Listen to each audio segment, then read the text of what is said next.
No need to occupy. Just get ready to kick some Jeopardy butt. If you had to pick the healthiest thing in your basket right now, what would you say it was? I get most excited about everything. I love this job.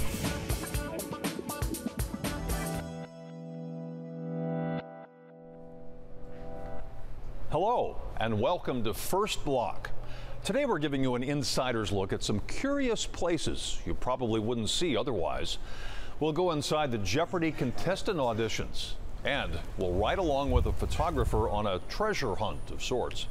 But let's start right here at the Henry Ford. You're probably thinking, well, I've been there, so what's so unusual about that?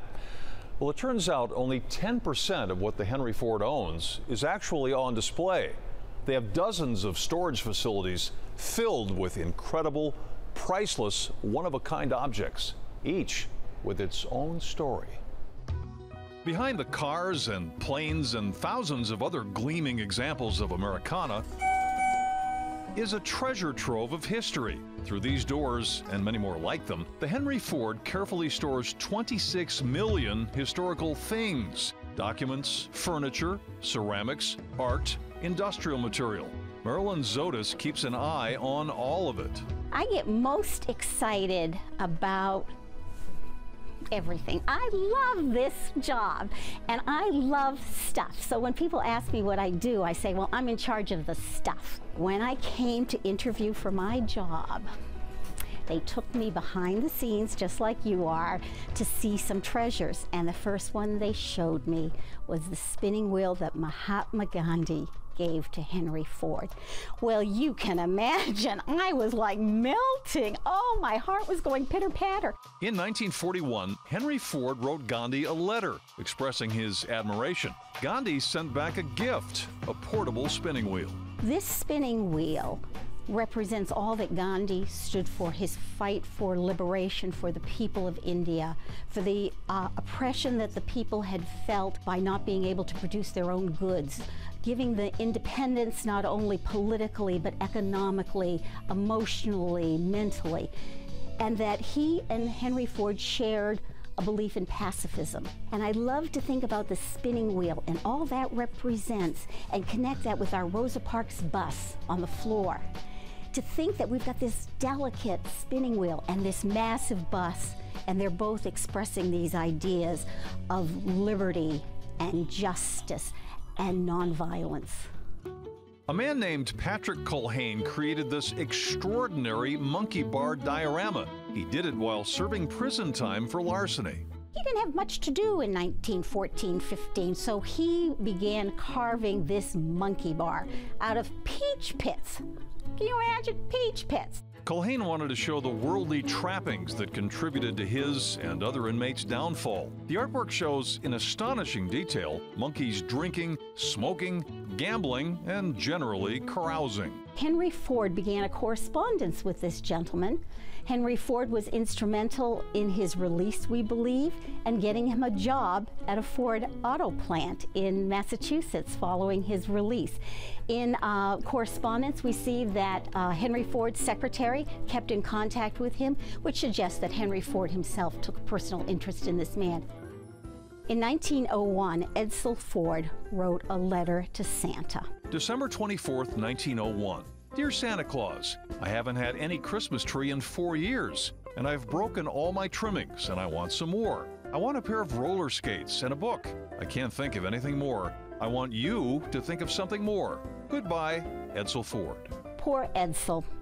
He really felt that he was being neglected and that it was going to be a woefully poor Christmas. In truth, the Ford family was doing fine financially, and 8-year-old Edsel did have a Christmas tree that year. Henry Ford loved violin music. He learned to play but never mastered the instrument. As the richest man in the world, he went out to buy the best violins in the world. And so he had an agent go out and scour the world for fine instruments.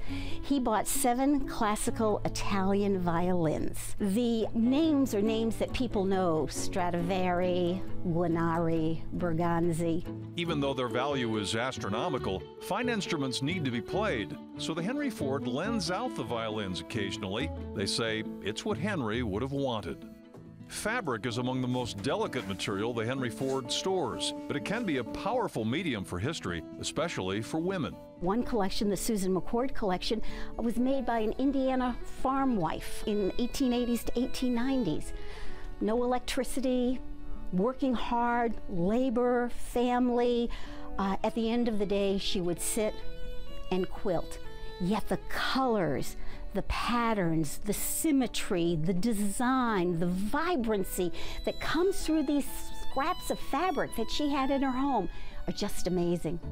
The Henry Ford is working on a massive digitization project, cataloging items in storage online so everyone can see them. 18,000 items are entered so far, and they continue to add treasures to the database. But it's going to be hard to keep up with the Henry Ford's ever-expanding collection. We collect all the time, and every 2 weeks our collections committee meets to vote and appropriate funds to purchase or have donated wonderful things to the Henry Ford. We look very carefully at what we take in. We want to make sure it's within our scope. We want to make sure we can care for it. Most of all, we want it to be good history and tell great stories that will engage the public and have people want to come to the Henry Ford to see these treasures. We look to see if it's a duplicate. Do we already have it in our collection? Because the collection with 26 million pieces, you can imagine sometimes things will repeat. We want to make sure we don't have it. We want to make sure the person who is giving it to us has legal title. Because when someone gives something to the museum, it goes into our permanent collection. They sign a deed of gift, so there's a legal transfer of ownership. So we have to make sure that's all set. Then we also want to know if it is a void that we have in our collection. Is it something, oh gosh, that's a really important piece of the story and we don't have it, like an Apple I. We don't have an Apple I. We're after an Apple I. Well, there's always room for one more. The Henry Ford often rotates items from storage out to the floor here at the museum or inside Greenfield Village. They want to make sure the visitors see and learn from as many things in the collection as possible. And you can explore the storage spaces yourself. We have a link to the online database at our website. Click on Detroit.com. Coming up, this is Jeopardy! I'll do travel for 600. Have some fun, lighten up. As a matter of fact, let me look around the room and see the smiles. They're going to get you on the show. That's right. Go behind the scenes as Jeopardy producers put game show hopefuls through their paces in Detroit. See if you have what it takes to make it on the show. Next.